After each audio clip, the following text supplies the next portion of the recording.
অনেককাল আগের এক রহস্যময় যুগের কাহিনী, যখন দূরের পথঘাটগুলি ছিল অজানা রহস্য এবং অ্যাডভেঞ্চারে ভরা। তখন এক তরুণ যাত্রী তার দীর্ঘ যাত্রায় বেরিয়ে পড়েছিল।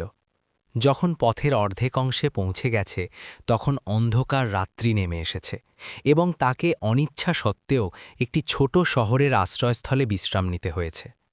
সৌভাগ্যবশত সেই আশ্রয়স্থলে একজন বয়স্ক ব্যক্তিও থেকে গিয়েছিল। আহারের সময় দুজনের পরিচয় ঘটে গেল। আলোচনার মধ্যে বয়স্ক ব্যক্তি এটা জেনে বিস্মিত এবং আনন্দিত হল যে তরুণও সেই গ্রামে যাচ্ছে যেখানে তার স্বয়ং বাসভবন রয়েছে। তরুণ জানালো যে সে চন্দ্রপুরের রমজান আলী নামক এক ব্যক্তির সঙ্গে দেখা করতে যাচ্ছে। এই কথা শুনে বয়স্ক ব্যক্তি আরও আহ্লাদিত হয়ে উঠল এবং বলল, প্রিয় যুবক, তুমিও চাঁদে অভিযান করছো এবং আমি তো সেখানকার নিবাসী। কেননা আমরা এই যাত্রা একত্রে সম্পন্ন করি? তরুণ সম্মতি জানিয়ে মাথা দোলাল এবং বলল, সম্মানিত বয়স্ক, যখন যাত্রাও একই এবং গন্তব্য একই, তাহলে সঙ্গী হয়ে চলা উত্তম হবে। দুজনে সেই রাত্রি আলাপচারিতা এবং আনন্দোচ্ছ্বাসে অতিবাহিত করল এবং পরদিন ভোরে তাড়াতাড়ি জেগে উঠে প্রাতরাশ গ্রহণ করল। তারপর তারা বাজারে গেল এবং যাত্রাকথের জন্য আহার্য পানীয়ের উপকরণ ক্রয় করল। এর পরে দুজনে যাত্রায় প্রস্থান করল। যাত্রায় প্রস্থানের পূর্বে তরুণ চলতে চলতে অকস্মাৎ বলল, সম্মানিত বয়স্ক, আমার একটি কথা শ্রবণ করুন। বয়স্ক চমকে উঠল এবং বলল, কোন কথা প্রিয় যুবক? তরুণ মৃদুস্বরে বলল, যদি আপনি আমার যাত্রাসঙ্গী হতে ইচ্ছুক হন, তাহলে আমার একটি শর্ত রয়েছে। এই কথা শুনে বয়স্ক বিস্ময় ভরে তার প্রতি দৃষ্টিপাত করতে লাগল এবং বলল, কিরকম শর্ত? তরুণ সামান্য হাস্য সহকারে বলল, যাত্রাকালীন আমি যা কিছু কার্য সম্পাদন করি, যা কিছু অনুষ্ঠান করি, আপনি আমার নিকট এর ওপর কোনো প্রশ্ন উত্থাপন করবেন না, না বিস্ময় প্রকাশ করবেন এবং না কোনো কৌতূহলী অনুসন্ধান রাখবেন। বয়স্ক এই কথা শুনে কিছু সময় নীরব রইল। তারপর বলল, ঠিক আছে প্রিয় মানুষ, কিন্তু কিন্তু ইত্যাদি কিছু না। সম্মানিত বয়স্ক, তরুণ কথা ছিন্ন করে বলল, যদি আপনার আমার এই শর্ত গ্রহণযোগ্য হয়, তাহলে আমি আপনার যাত্রা সঙ্গী হব। বয়স্ক চিন্তায় মগ্ন হয়ে পড়ল, কিন্তু তারপর মাথা দলিয়ে সম্মতি প্রদান করল। দুজনে পদব্রজে যাত্রা করতে করতে বনভূমি এবং পথ প্রান্ত থেকে অতিক্রম করল। চলতে চলতে মধ্যাহ্ন হয়ে উঠল এবং পরিশ্রান্তি প্রভাবিত হতে শুরু করল। দুজনে স্থির করল যে সামান্য সময় বিশ্রাম গ্রহণ করা যাক। তারা একটি ঘন এবং ছায়াযুক্ত বৃক্ষ দেখল এবং সেই নিচে উপবিষ্ট হল। এখন ক্ষুধাও প্রচণ্ডভাবে অনুভূত হচ্ছিল। দুজনে নিজ নিজ আহার্য বের করল। বয়স্ক বলল, চলো ভাই প্রিয় মানুষ, বিসমিল্লা উচ্চারণ করে আহার শুরু করি। কিন্তু তরুণ হস্ত উত্তোলন করে বলল, সম্মানিত বয়স্ক, সামান্য অপেক্ষা করুন। বয়স্ক বিস্মিত হয়ে বলল, আরে এখন কি ঘটল? তরুণ হাস্য করে বলল, শুধু সামান্য অপেক্ষা করুন। এই কথা বলে সে তার উপকরণ থেকে একটি ছাতা বের করল এবং তা উন্মোচিত করল। সে বাম হস্তে ছাতা ধারণ করল এবং ডান হস্ত দিয়ে আহার আরম্ভ করল। বয়স্ক তাকে দেখে বিস্মিত হয়ে উঠল। চিন্তা করতে লাগল যে এ কী রকম বিচিত্র ব্যক্তি। আমরা তো এই ঘন এবং শীতল ছায়ায় উপবিষ্ট আছি, তাহলে এ কেন ছাতা উন্মোচিত করে উপবিষ্ট হল? সে কিছু বলতে উদ্যত হয়েছিল যে অকস্মাৎ তাকে তরুণের শর্ত স্মরণ হয়ে গেল। কিন্তু সম্মানিত বয়স্ক তার জিহ্বায় নিয়ন্ত্রণ রক্ষা করতে পারল না। চারপাশে অসহায়তায় তারা মাথা দোলাতে শেষ পর্যন্ত প্রশ্ন করে ফেলল, আরে প্রিয় মানুষ, আমরা তো একটি ছায়াযুক্ত বৃক্ষের নিচে উপবিষ্ট আছি, তাহলে ছাতা উন্মোচনের কি অর্থ রয়েছে? তরুণ তার প্রতি দৃষ্টিপাত করল এবং গম্ভীর স্বরে বলল, সম্মানিত বয়স্ক, আপনি আমার নিকট প্রতিশ্রুতি প্রদান করেছিলেন যে যাত্রাকালীন আপনি আমার নিকট কোনো বিষয় প্রশ্ন উত্থাপন করবেন না। অতএব এখন আপনার এবং আমার পথ পৃথক। বয়স্ক দেখল যে তরুণ অসন্তুষ্ট হয়েছে, তো অবিলম্বে ভীত হয়ে বলল, আরে আরে প্রিয় মানুষ, আমার পক্ষ থেকে ভুল সংঘটিত হয়েছে। তুমি নিশ্চয়ই এই প্রশ্নের প্রত্যুত্তর প্রদান করবে না, কিন্তু এখন আমি প্রতিশ্রুতি প্রদান করছি যে ভবিষ্যতে কোনো প্রশ্ন উত্থাপন করব না। তরুণ তাকে ঘুরিয়ে দেখল। কিছু সময় এমনই নীরব রইল। তারপর কোনো কথা না বলে আহার গ্রহণ করতে লাগল। বয়স্কও নিঃশব্দে আহার গ্রহণ করতে লাগল। তরুণের বাম হস্তে এখনও সেই উন্মোচিত ছাতা ছিল, যখন সে ডান হস্ত দিয়ে রুটি গ্রহণ করছিল। বয়স্কও কোনো অন্য প্রশ্ন উত্থাপন করল না। দুজনে ছাতার ছায়ায় উপবিষ্ট হয়ে আহার গ্রহণ করতে রইল। যখন দুজনে আহার সমাপ্ত করল তো আল্লাহর কৃতজ্ঞতা প্রকাশ করল। তরুণ ছাতা সংগ্রহ করল এবং তাকে তার উপকরণে স্থাপন করল। বৃক্ষের নিচে কিছু সময় বিশ্রাম গ্রহণের পর দুজনে পুনরায় তার যাত্রায় প্রস্থান করল। পদব্রজে যাত্রা করতে করতে সন্ধে নেমে এল। ধীরে ধীরে অন্ধকার বিস্তার লাভ করল। রাত্রির কালিমায় এখন পথ সঠিকভাবে দৃশ্যমান হওয়া বন্ধ হয়ে গেছে।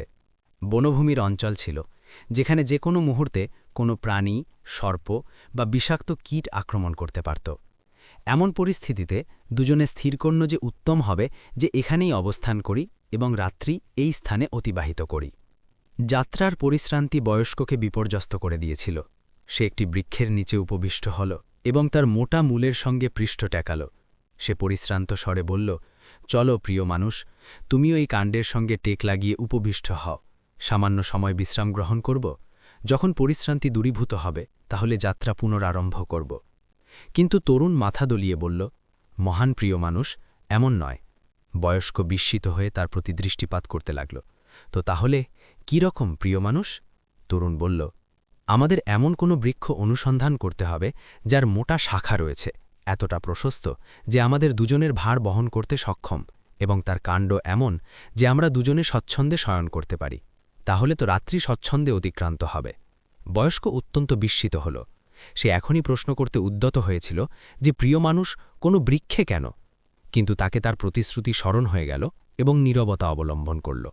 অসহায় ব্যক্তি অন্তরে অন্তরে ক্ষোভ প্রকাশ করতে রইল। তরুণ তাকে একটি বৃক্ষের নিচে উপবিষ্ট করে দিল এবং স্বয়ং একটি এমন দৃঢ় বৃক্ষের অনুসন্ধানে প্রস্থান করল যার উপর তারা দুজনে আরোহণ করে রাত্রি স্বচ্ছন্দে অতিবাহিত করতে পারে। বয়স্ক সেখানে উপবিষ্ট হয়ে চিন্তা করতে লাগল, কি এই ব্যক্তি কোনো বিজ্ঞ নাকি উন্মাদ? আমরা কোনো বানর কি যে কোনো বৃক্ষে আরোহণ করে নিদ্রা যাপন করব? কিন্তু তথাপি সে নীরব রইল, কারণ এখন প্রশ্ন করা নিষিদ্ধ ছিল।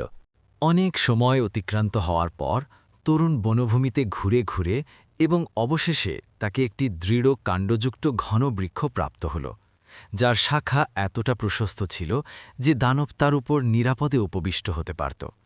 সে অবিলম্বে প্রত্যাবর্তন করল এবং বলল, চলুন মহান প্রিয় মানুষ, এই বৃক্ষে আরোহণ করি।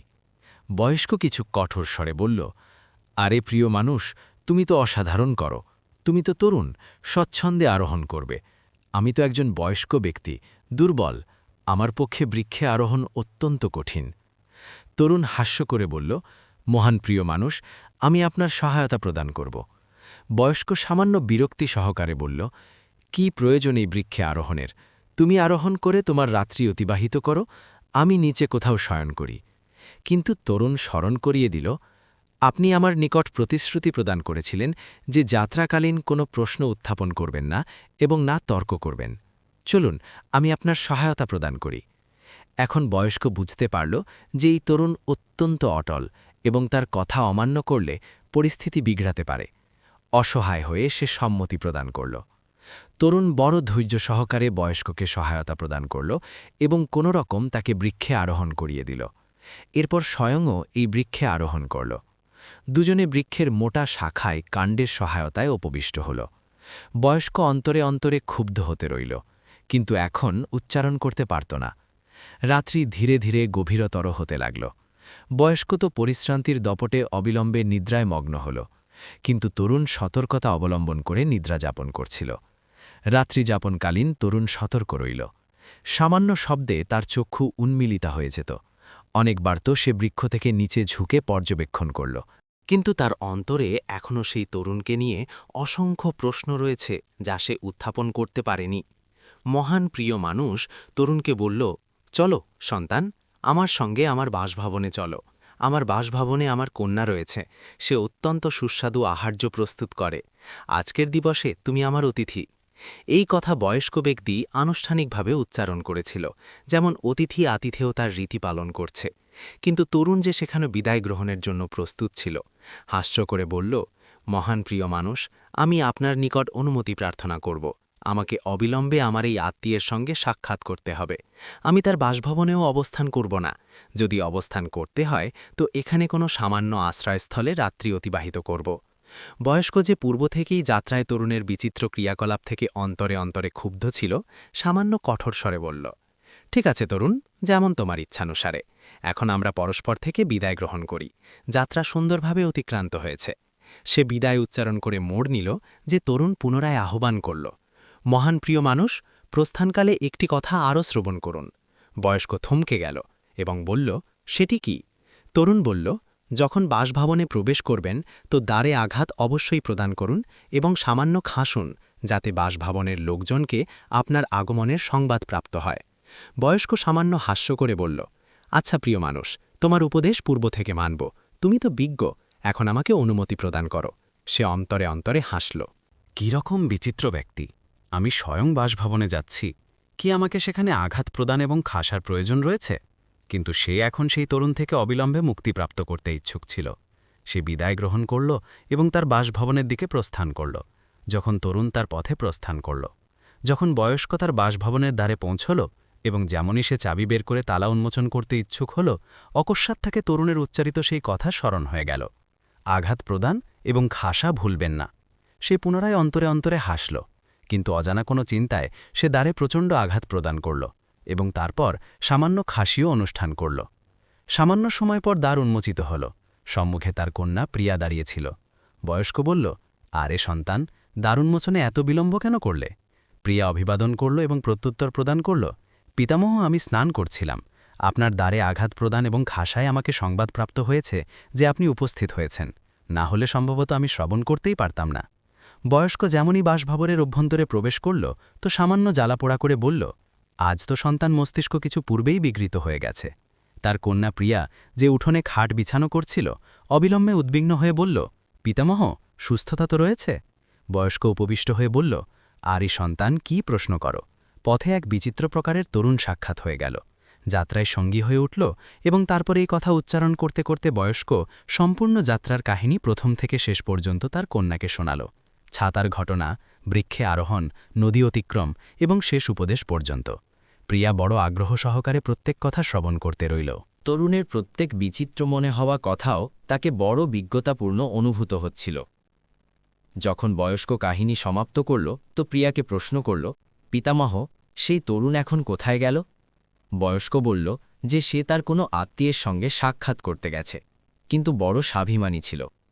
উচ্চারণ করছিল যে যদি রাত্রি অতিবাহিত করতে হয় তো আশ্রয়স্থলে অতিবাহিত করব, কিন্তু আত্মীয়ের বাসভবনে অবস্থান করব না। কন্যা সামান্য সময় চিন্তায় মগ্ন হয়ে গেল। তারপর মৃদুস্বরে বলল, পিতামহ, যদি আমি কিছু উচ্চারণ করি তো আপনি অসন্তুষ্ট তো হবেন না? বয়স্ক হাস্য করে বলল, না সন্তান, তুমি উচ্চারণ করো এবং আমি অসন্তুষ্ট হব। আমাকে জ্ঞাত আছে যে তুমি অত্যন্ত বিজ্ঞ। প্রিয়া বলল, পিতামহ, সেই তরুণ মূর্খ ছিল না, বরং অত্যন্ত বিজ্ঞ ছিল। বয়স্ক সামান্য চমকে উঠল এবং বিস্মিত হয়ে বলল, বিজ্ঞ? সে কি রকম সন্তান? প্রিয়া বিজ্ঞতা সহকারে বলল, পিতামহ, আপনি সর্বপ্রথমে এটাই তো উচ্চারণ করলেন যে মধ্যাহ্নে আপনারা একটি ঘন ছায়াযুক্ত বৃক্ষের নিচে উপবিষ্ট হয়ে আহার গ্রহণ করতে লাগলেন। কিন্তু সেই তরুণ সেই মুহূর্তে ছাতা উন্মোচিত করল। আপনাকে সেই কথা মূর্খতা মনে হল।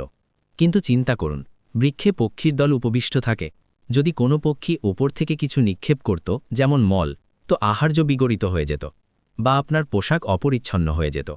এই তরুণ ছাতা উন্মোচিত করে আসলে আহার্য এবং স্বয়ংকে রক্ষা করার সতর্কতা অবলম্বন করেছে। এটা মূর্খতা নয়, বরং দূরদৃষ্টি এবং বিজ্ঞতা ছিল। বয়স্ক এই কথা শ্রবণ করে বিস্মিত হয়ে গেল। বলল, হ্যাঁ সন্তান, তুমি তো অত্যন্ত সত্য কথা উচ্চারণ করলে। কিন্তু দেখো না, আমরা কোনো বৃক্ষের নিচে উপবিষ্ট হয়ে রাত্রি অতিবাহিত করতে পারতাম। তারপর আমার মতো দুর্বল বয়স্ক ব্যক্তিকে সে বৃক্ষের ওপর কেন আরোহণ করিয়ে নিয়ে গেল? প্রিয়া হাস্য করে বলল, পিতামহ, আমি পুনরায় উচ্চারণ করছি যে সে মূর্খ নয়, অত্যন্ত বিজ্ঞ ছিল। আপনি স্বয়ং চিন্তা করুন, আপনি একটি বিপজ্জনক বনভূমি থেকে অতিক্রম করছিলেন, যেখানে রাত্রিকালে বন্য প্রাণী, সর্প, বিষাক্ত কীট বা কোনো শিকারী আক্রমণ করতে পারত। এমন যদি আপনি ভূমিতে নিদ্রা যাপন করতেন তো আপনার প্রাণ বিপদাপন্ন হয়ে পড়তে পারত। তাই সেই তরুণ বিজ্ঞতা সহকারে কার্য সম্পাদন করল এবং বৃক্ষের উপর রাত্রি অতিবাহিত করাকে প্রাধান্য প্রদান করল। বয়স্ক তার কথা শ্রবণ করে পুনরায় চিন্তায় মগ্ন হয়ে গেল। সে মৃদুস্বরে মাথা দোলাল এবং বলল, কথা তো সঠিক আছে, কিন্তু সন্তান, একটি কথা তো স্বীকার করতে হবে, আমি আমার সম্পূর্ণ জীবনে এত বিচিত্র ব্যক্তি দেখিনি। চিন্তা করো, নতুন জুতো পরিধান করে সে নদীর জলে অবতরণ করল। আমরা তো জুতো খুলে ফেলেছিলাম, কিন্তু সে তো তাদেরও খুলল না। কন্যা হাসল এবং যুক্তি সহকারে বলল, পিতামহ, এটাই তো তার বিজ্ঞতা ছিল। নতুন জুতো মানুষের প্রাণ থেকে অধিক মূল্যবান তো নয়। যদি সে জুতো খুলতে সময় ব্যয় করত বা জলে পদস্খলিত হয়ে যেত, তো পতিত হয়ে আঘাতপ্রাপ্ত হতো। এই কষ্টকর অঞ্চলে সামান্য আঘাত বিপজ্জনক হয়ে উঠতে পারত। তাই এটি চিন্তা করে বুঝে জুতো পরিধান করেই নদী অতিক্রম করল। বয়স্ক কন্যার কথায় গভীরতায় নিমজ্জিত হয়ে যাচ্ছিল। সামান্য সময় নীরবে পুনরায় বলল, সত্যই, সে তরুণ তো অত্যন্ত বিজ্ঞতাসম্পন্ন ছিল। প্রিয়া মৃদুস্বরে বলল, জি পিতামহ, এবং আমি ইচ্ছুক যে আপনি আগামী রাত্রির আহার্যে তাকে আপনার বাসভবনে অবশ্যই আহ্বান করুন। বয়স্ক সামান্য চিন্তা করে বলল, কিন্তু সন্তান, আমাকে কি জ্ঞাত যে সে এখনও রমজান আলীর বাসভবনে রয়েছে নাকি গ্রাম থেকে প্রস্থান করেছে? কন্যা বিশ্বাস সহকারে বলল, পিতামহ, সে স্বয়ং উচ্চারণ করেছিল যে সে আত্মীয়ের বাসভবনে অবস্থান করবে না এবং রাত্রি কোনো আশ্রয়স্থলে অতিবাহিত করবে। আপনি প্রভাতে গিয়ে আশ্রয়স্থলে পর্যবেক্ষণ করুন। সে নিশ্চয়ই প্রাপ্ত হবে। অবশেষে সে আমাদের গ্রামের অতিথি এবং অতিথিকে এমনই প্রস্থান করতে দেওয়া উচিত নয়। আপনি তাকে নিশ্চয়ই আহার্যে আহ্বান করুন। বয়স্ক, যে পূর্ব থেকেই তার কন্যার বিজ্ঞতার প্রশংসক ছিল, তার কথায় আরও প্রভাবিত হয়ে উঠল। হাস্য করে বলল, নিশ্চয়ই সন্তান, আমি প্রভাতেই আশ্রয়স্থলে যাব এবং এই যুবককে আগামী সন্ধ্যার আহার্যে নিশ্চয়ই আমন্ত্রণ প্রদান করব। আমার চিন্তায় আগামী রাত্রির আহার্য সর্বোত্তম হবে। প্রিয়া মাথা দলিয়ে প্রত্যুত্তর প্রদান করল, জি হ্যাঁ পিতামহ, একেবারে সঠিক হবে। প্রভাতকালে বয়স্ক ব্যক্তি আশ্রয়স্থলের দিকে প্রস্থান করল। গ্রামে একই প্রাচীন এবং সামান্য আশ্রয়স্থল রয়েছে, তাই তাকে সেই তরুণকে অনুসন্ধান করতে কোনো অসুবিধা হল না। তরুণ সেই মুহূর্তে তার কোনো আত্মীয়ের বাসভবনে যাওয়ার প্রস্তুতি অনুষ্ঠান করছিল। যেমনই বয়স্ক তাকে দেখল এবং আহ্বান করল, সে হাস্য করে তার দিকে অগ্রসর হল। বয়স্ক ব্যক্তি খুশি মনে প্রতীয়মান হচ্ছিল। সে তরুণকে বলল, সন্তান, আমি তোমাকে রাত্রির আহার্যে আমার বাসভবনে আহ্বান করতে উপস্থিত হয়েছি। তরুণ মৃদুস্বরে কৃতজ্ঞতা প্রকাশ করল এবং ক্ষমা প্রার্থনা করে বলল, মহান প্রিয় মানুষ, আপনি অত্যন্ত দয়াবান, কিন্তু আমাকে অবিলম্বে প্রত্যাবর্তন করতে হবে। বয়স্ক হাস্য করে বলল, সন্তান, এই আমন্ত্রণ আমার নয়, আমার কন্যার ইচ্ছা। তুমি আমাদের গ্রামের অতিথি, তাই ন্যূনতম একবার তো আমাদের বাসভবনে আগমন করো। রাত্রির আহার্য আমাদের সঙ্গে গ্রহণ করো, এরপর ইচ্ছা অনুসারে আশ্রয়স্থলে গিয়ে রাত্রি অতিবাহিত করো, প্রভাতে প্রত্যাবর্তন করো। চারপাশে অসহায়তায় তরুণকে বয়স্কের প্রস্তাব গ্রহণ করতে হল। সে সম্মতি প্রদান করল। বয়স্ক অত্যন্ত আহ্লাদিত হয় তার বাসভবনে প্রত্যাবর্তন করল এবং আগমন করেই তার কন্যা প্রিয়াকে বলল যে তরুণ আমন্ত্রণ গ্রহণ করেছে। প্রিয়া সেই মুহূর্তে সন্ধ্যার আহার্যের প্রস্তুতি আরম্ভ করল।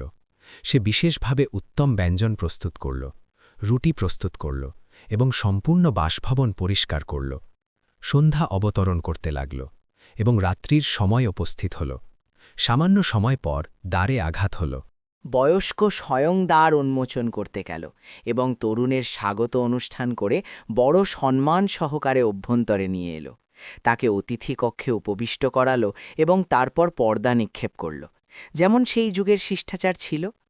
বয়স্কের বাসভবনে এক অনুগত সেবকও অবস্থান করত। সেই মুহূর্তে বয়স্ক এবং তরুণ পৃথক পৃথক বিষয়ে আলোচনা করতে লাগল। যাত্রা, বিদ্যা, যুগ, মানুষের স্বভাব, কিন্তু বয়স্ক কোনো রকম তার কন্যার উল্লেখের কোনো ইঙ্গিত প্রদান করল না। সে অন্তরে অন্তরে তরুণের বিজ্ঞতা থেকে প্রভাবিত ছিল এবং সামান্য লজ্জিত যে যাত্রাকালীন তার কথা বোঝার বিলম্ব করে দিয়েছে। এদিকে প্রিয়া যখন আহার্য সম্পূর্ণরূপে প্রস্তুত করল, তো সে তার সেবককে আহ্বান করল, তার হস্তে রুটি এবং ব্যঞ্জন প্রদান করল এবং মৃদু স্বরে বলল, যখন তুমি সেই তরুণের সম্মুখে এই আহার্য নিয়ে যাবে, তো তার সম্মুখে এই কয়েকটি পংক্তি নিশ্চয়ই উচ্চারণ করো। চাঁদের 14 রাত্রি এবং আকাশে তারকা ঘন ঘন, 4 মসজিদের 4 কোণে দাঁড়িয়ে দাঁড়িয়ে। সেবক সম্মান সহকারে মাথা দোলালো, পংক্তি স্মরণ করল এবং মৃদু গতিতে অতিথি কক্ষের দিকে অগ্রসর হল। পথে যখন সেবক সুস্বাদু আহার্যের সুবাস সহকারে যাচ্ছিল, তো তার অন্তর লোভাকষিত হতে লাগল। ব্যঞ্জনের সুবাস তাকে নিয়ন্ত্রণ করতে পারল না। সে নিঃশব্দে এক এক করে টুকরো বের করে গ্রহণ করল এবং সেখান থেকে একটি রুটিও চুরি করে গ্রহণ করল। তারপর যেন কোনো ঘটনা ঘটেনি, সে অতিথির সম্মুখে আহার্য স্থাপন করে দাঁড়িয়ে গেল এবং প্রিয়ার উচ্চারিত পংক্তি পাঠ করল।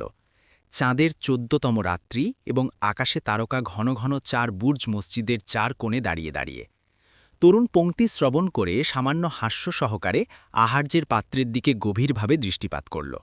সে ব্যঞ্জনের টুকরোর অভাব অনুভব করল এবং রুটি গণনা করল। তারপর সে সেবকের দিকে দৃষ্টিপাত করে বলল, তোমার মালকিনকে গিয়ে উচ্চারণ করো, চাঁদের 14তম রাত্রি এবং আকাশে তারকা কোনো কোনো 4 মসজিদের এবং তাদের মধ্যে একটি পতিত হয়েছে। সেবক সেই পংক্তি শ্রবণ করল এবং প্রত্যাবর্তন করে প্রিয়াকে শোনাল। প্রিয়া যে পূর্ব থেকেই সতর্ক এবং বিজ্ঞ কন্যা ছিল, অবিলম্বে বুঝতে পারল। সে কঠোর স্বরে সেবককে প্রশ্ন করল, সত্য সত্য উচ্চারণ করো, কি তুমি ব্যঞ্জন থেকে টুকরো বের করেছ এবং একটি রুটিও গ্রহণ করেছ? এই কথা শ্রবণ করে সেবকের বর্ণ বিবর্ণ হয়ে গেল।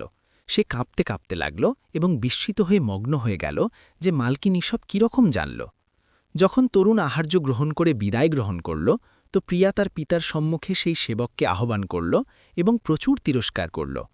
চুরির দণ্ড হিসেবে সে তাকে সেবা থেকে বহিষ্কার করল। তারপর সে তার পিতাকে বলল, পিতামহ, আমি পংক্তির মাধ্যমে সেই তরুণকেই সংবাদ প্রদান করেছিলাম যে 4টি রুটি রয়েছে এবং ব্যঞ্জন টুকরোয় পরিপূর্ণ। কিন্তু প্রত্যুত্তরে সেই তরুণ পংক্তির মাধ্যমে উচ্চারণ করল যে একটি রুটি অভাব রয়েছে এবং ব্যঞ্জন থেকে টুকরো অনুপস্থিত। শুধু এখান থেকে আমাকে চুরির সংবাদ প্রাপ্ত হল এবং আমি তাকে সেবা থেকে বহিষ্কার করলাম। বয়স্ক এসব শ্রবণ করে বিস্মিত হল এবং অন্তরে অন্তরে গর্বান্বিত হয়ে উঠল। সে তার কন্যার বিজ্ঞতা এবং সেই তরুণের বোঝার ওপর প্রশংসা করল এবং বলল, সন্তান, আমার চিন্তায় যেমন তুমি বিজ্ঞ, সেই রকম সেই তরুণও অত্যন্ত বিজ্ঞ। এই কথা শ্রবণ করে প্রিয়ার লজ্জায় তার মাথা অবনত করল। বয়স্ক তার কন্যার কথা এবং লজ্জিত ভঙ্গিমা দেখে হাসল এবং স্নেহ সহকারে বলল, সন্তান, আমার চিন্তায় তোমার পক্ষে এর থেকে অধিক বিজ্ঞ এবং উত্তম যুবক কেউ হতে পারে না। যদি তুমি এই কথা স্বীকার করো, তো কি আমি এই যুবকের সঙ্গে আলোচনা করি? প্রিয়া লজ্জায় রক্তিম হয়ে গেল এবং মৃদুস্বরে বলল, পিতামহ, যেমন আপনার ইচ্ছানুসারে। বয়স্ক সামান্য বিলম্ব না করে বলল, সে তরুণ আজ এখান থেকে বিদায় গ্রহণ করবে। আমাকে এখনই তার সঙ্গে সাক্ষাৎ করতে হবে। এতটা উচ্চারণ করে সে অবিলম্বে আশ্রয়স্থলের দিকে দৌড়াল। সেখানে পৌঁছতেই সে তরুণকে দেখল এবং গভীর দৃষ্টিতে তার দিকে দৃষ্টিপাত করে বলল, তরুণ, আমার একমাত্র কন্যা রয়েছে। যা কিছু আমার নিকট রয়েছে সব তার। তোমার পবিত্র অভিপ্রায়, বিজ্ঞতা এবং সততার আমি অন্তর থেকে প্রশংসক হয়ে উঠেছি। যদি তুমি অসন্তুষ্ট না হও, তো আমি তোমাকে আমার জীবনে অন্তর্ভুক্ত করতে ইচ্ছুক। কি তুমি আমার কন্যার হস্ত ধারণ করতে পছন্দ করবে? সেই তরুণ যে পূর্ব থেকেই প্রিয়ার সুস্বাদু আহার্য, শিষ্টাচার এবং বিজ্ঞতা থেকে প্রভাবিত ছিল, অবিলম্বে আহ্লাদিত হয়ে বলল, মহান প্রিয় মানুষ, আপনার মতো সম্মানিত বয়স্কের এই সম্মান আমার পক্ষে গর্বের বিষয়। আমি আমার বাসভবনে গিয়ে আমার পিতামাতাকে নিয়ে নিশ্চয়ই প্রত্যাবর্তন করব। সামান্য দিন পর তার প্রতিশ্রুতির অনুসারে সেই তরুণ তার মাতাপিতার সঙ্গে প্রিয়ার বাসভবনে উপস্থিত হল। দুটি পরিবার আনন্দোচ্ছ্বাসে আলোচনা করল এবং সম্পর্ক স্থির হয়ে গেল। তারপর সামান্য দিনে সম্পূর্ণ গ্রামে উৎসাহ সহকারে প্রিয়ার বিবাহ সেই বিজ্ঞ তরুণের সঙ্গে সম্পাদিত হল।